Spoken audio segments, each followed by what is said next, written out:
Purple spider, B. Sicuar. Once she was able to ride a cloud train to the highlands. Now I was walking in a hollow cave at the foot of the mountain. The cold wind blowing across the swaying bridge chilled her delicate body. Spring is here, and I'm sewing a new wedding dress. Sequoir, B. Purple spider was once an angel who lived in a fairy land. I fell in love at first sight with Fawn, the commander of the Nat Navy, who would become an intruder. When the warlord was banished from the human world and reincarnated as a pig, the purple angel, either because of love or not. For other reasons, she went to the human world and reincarnated as one of the 7 giant spider sisters. Coincidentally, when the sisters catch the priest, they meet up with Cheek Kyo and Se Quar, who sneaked into their bath.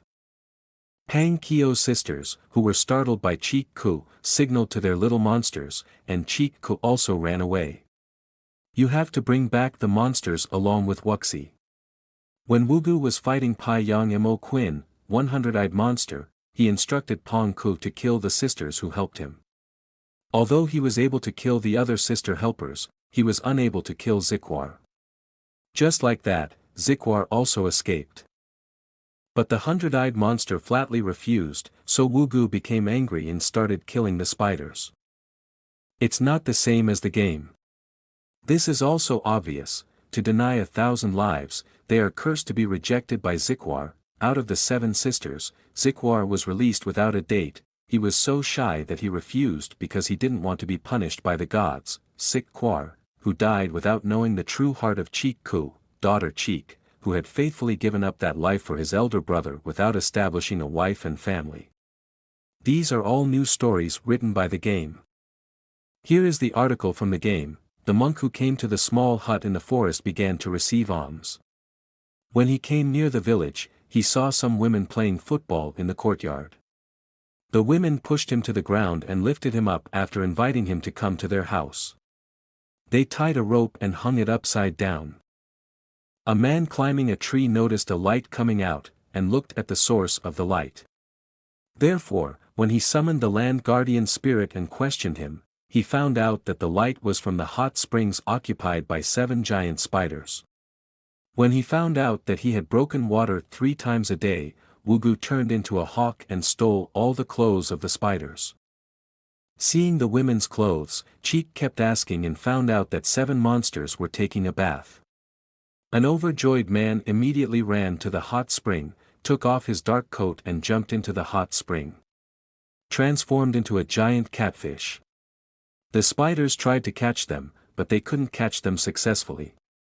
He vaguely remembered that he had met a spider, but he swam around between her legs. It turned out to be a catfish, jumping out of the water right next to her. He did it secretly until he fainted. When the giants returned to their homes, they put on their old shirts and called each of their adopted sons and left them as guards.